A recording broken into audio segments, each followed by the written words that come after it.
ces scènes nues, les agressions, Juliette Binoche pointe du doigt Jean-Luc Godard.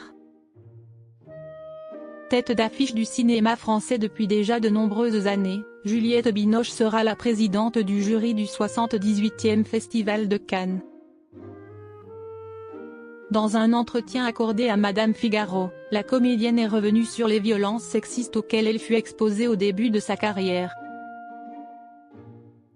Alors que la prochaine édition du Festival de Cannes va prochainement s'ouvrir sur la Croisette, le jury de l'événement sera présidé cette année par une tête d'affiche du cinéma français. Juliette Binoche. Dans une interview accordée à Madame Figaro, la comédienne s'est notamment confiée sur les violences sexistes que les actrices subissaient au début de sa carrière dans les années 80. Je ne passe pas l'éponge, je n'oublie pas. Mais la vie est plus forte et je n'aime pas ressasser. On apprend des coups bas, des machismes. Maintenant, ça change depuis que la parole s'est libérée. Il faut savoir dire ce que l'on pense. Mais ça m'est arrivé encore, il y a 3 ou 4 ans, de me sentir maltraitée par un acteur sur un plateau, a premièrement indiqué Juliette Binoche.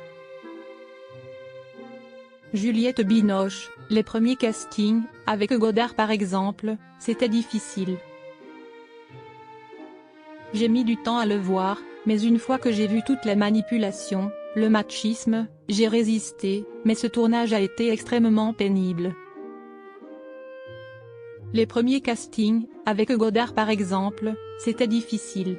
On était maté. Ces scènes nues, les demandes. Parfois les agressions. Cette espèce d'abus, mais qui n'avait pas le masque de l'abus, a aussi ajouté la comédienne. Ce manège qui faisait tout pour paraître normal, mais qui ne l'était pas. Les réalisateurs pensaient qu'il était de leur devoir d'oser aller dans les zones taboues, les troubles du désir. Je ne savais pas que je pouvais dire non. J'avais signé un contrat, c'était dans le scénario. Et dans chaque scénario dans les années 1980 et 1990, il y avait des scènes nues, a par ailleurs souligné Juliette Binoche. La comédienne estime que les films sont des lieux de désir. J'imaginais à chaque fois que j'allais être sauvée. C'est avec Kieslowski que j'ai bougé, au moment de Bleu. Je lui disais à quel point c'était pénible de devoir faire des dizaines d'interviews à propos des scènes nues. Il y en avait une décrite dans le scénario du film, il l'a coupée tout de suite. Que l'on me demande certaines choses, qu'on essaye de m'embrasser, qu'on m'abuse, ou quoi ou qu'est-ce, cela me sidérait, a également précisé l'actrice. J'avais ce passeport amoureux. Ça m'a donné une sorte d'entièreté et de naïveté qui m'a sans doute sauvée. Je suis passée à autre chose aujourd'hui, mais il m'a semblé important d'en parler l'an passé à nouveau. Les films sont des lieux de désir.